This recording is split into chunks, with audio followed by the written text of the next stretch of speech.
Merhaba arkadaşlar, kanalıma hoş geldiniz. Bugün şöyle güzel, orta kalınlıkta bir ipim var.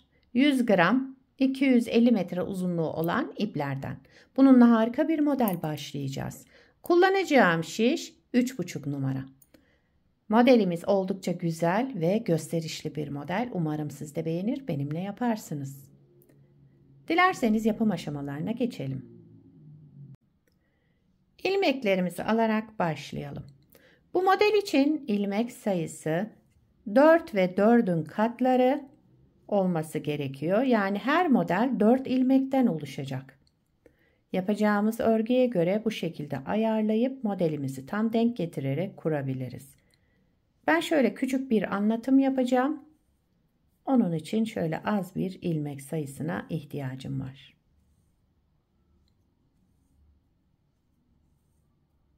Hemen sayalım. Şöyle 4, 8, 12, 16. 16 ilmekle modelimi kurmaya başlıyorum. Ben lastik kullanmayacağım için ilmeklerimi çıkardıktan sonra arka yüzünde şöyle şimdi örgümün arka yüzündeyim. Bir sıra ters örüyorum. İlmekleri çıkardıktan sonra bir sıra ters örelim. Daha sonra modelimizi kuracağız. Tabii ben bunu lastik yapmayacağım için bu işlemi yapıyorum. Şöyle bir sıra zemin hazırlıyorum. Eğer siz lastik yaptıysanız, lastik üzerine başlayacaksanız lastiğinizin ön yüzünde modeli kurmaya başlayabilirsiniz.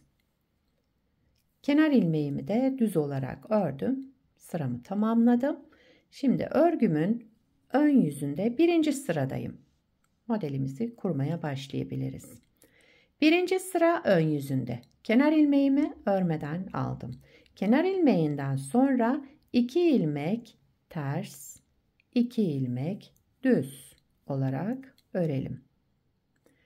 2 ters, 2 düz ilmek.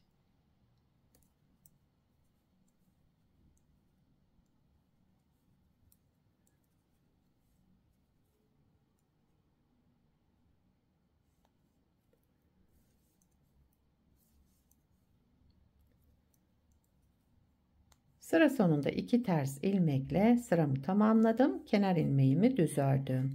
2 ters ilmekle başladım. 2 ters ilmekle bitirdim sıramı. İkinci sıra arka yüzündeyim. Modelimiz 4 sıradan oluşmakta arkadaşlar. Kenar ilmeğimi örmeden aldım. Kenar ilmeğinden sonra ilmeklerimi düzleri düz, tersleri ters örerek devam ediyorum. Yani ilmekleri gördüğümüz gibi. Düzleri düz, tersleri ters örelim. İkinci sıra arka yüzündeyiz.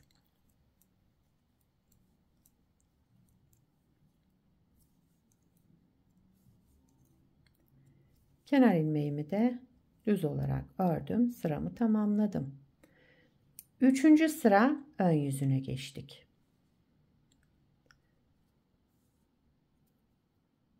Kenar ilmeğimi örmeden aldım. Kenar ilmeğinden sonra 2 ilmek ters, yani ters olan ilmeklerimi ters ördüm. Geldim bu 2 düze.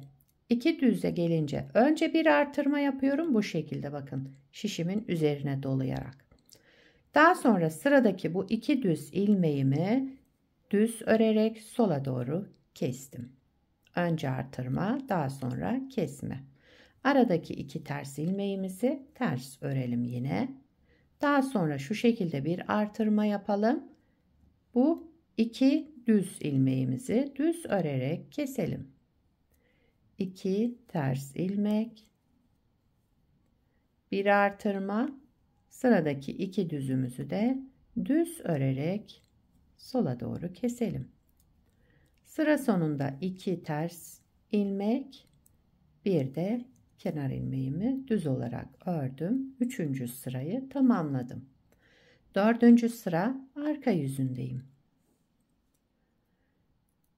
Kenar ilmeğimi örmeden aldım. Kenar ilmeğinden sonra 2 düzlerimi düz ördüm. Daha sonra şu şekilde, bakın şu şekilde bir ilmek artırma yaptım.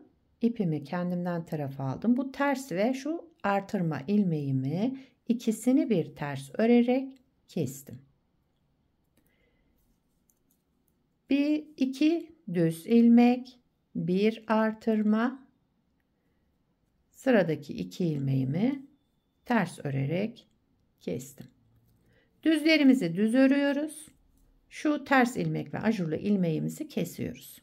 Şu şekilde bir artırma, daha sonra sıradaki 2 ilmeğimi düz örerek kestim. Düz olan ilmeklerimi de düz ördüm. Kenar ilmeğimi de düz ördüm. 4. sırayı tamamladım. Bakın modeli bir kez kurduk arkadaşlar. Modelimiz şöyle. Bir kez daha kuralım hemen. Modelin 1. sıra ön yüzündeyim. Kenar ilmeğimi örmeden aldım. Kenar ilmeğinden sonra 2 ters ilmek, 2 düz ilmek olarak örelim. 2 ters, 2 düz.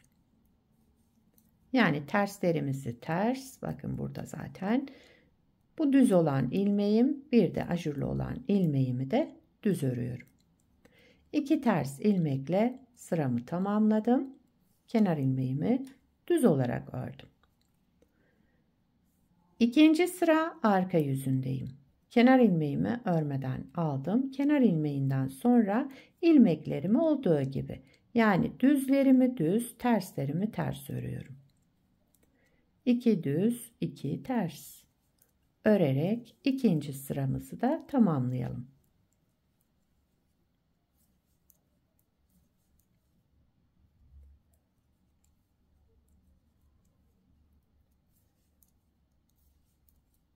Kenar ilmeğimi de düz olarak ördüm. 2. sırayı tamamladım. 3. sıra ön yüzüne geldik. Şu artırma ve kesme işlemi yapacağız şimdi burada. Kenar ilmeğimi örmeden aldım. Kenar ilmeğinden sonra yine 2 ters olan ilmeğimi ters ördüm. Daha sonra şu şekilde, bakın şu şekilde bir artırma, sıradaki 2 düz ilmeğimi de düz örerek kestim. 2 düz ters ilmek, bir artırma, 2 düz ilmeğimizi de sola doğru keselim. 2 ters ilmek, bir artırma, 2 düz ilmeğimizi sola doğru düz örerek keselim. 2 ters ilmekle sıramı tamamladım. Kenar ilmeğimi düz ördüm. 4. sıra arka yüzündeyim. Kenar ilmeğimi örmeden aldım. Kenar ilmeğinden sonra 2 düz ilmek. Düzlerimi düz ördüm. Geldim şu ters ilmek ve bu artırma ilmeğimize. Şu şekilde bir artırma yaptım. Daha sonra bu 2 ilmeğimi ters örerek kestim. Düz olan ilmeklerimi düz ördüm. Daha sonra bir artırma yaptım bu şekilde. Bu 2 ilmeğimi de ters örerek kestim. 2 düz ilmek, bir artırma, sıradaki bu ters ilmek ve ajurlu olan ilmeğimi ters örerek kestim. Daha sonra 2 düz, bir de kenar ilmeğimi düz örerek 4. sırayı tamamladım. Modeli 2 kez kurmuş olduk. Bakın 3 model üzerinden anlattım ve 2 kez kurduk modeli. Bunu lastiksiz çalıştım böyle. İsterseniz lastiksiz de yapabilirsiniz bu modeli. İsterseniz şöyle lastik üzerine de kurabilirsiniz. Burada da hazır lastik uyguladım. Yapımı var. İsterseniz yorumlara bırakabilirim, isteyen olursa bu lastiğin yapımını. Evet, modelimiz böyle ilerliyor arkadaşlar. Bakın şöyle gayet güzel, ajurlu ve çabuk ilerleyen bir model. Modelin arka yüzü de şöyle. Bu modeli her türlü örgünüzde uygulayabilirsiniz. Yetişkin örgülerinde, çocuk örgülerinde, bebek örgülerinde hepsinde kullanılabilecek, yapımı oldukça kolay ve çabuk ilerleyen bir model. Lastik üzerine de yapabilirsiniz. Lastiksiz de kullanabilirsiniz. Şöyle göstereyim. Sizler de nelerde kullanacaksınız bu modeli, onları yorumlarda belirtirseniz sevinirim. Beni buraya kadar izlediyseniz bir beğeni yapmayı, yorum yapmayı, beni desteklemeyi unutmayın arkadaşlar. Şimdiden hepinize teşekkürler. Yapacak olanlara kolay gelsin. Bir sonraki videoda görüşmek üzere. Hoşça kalın.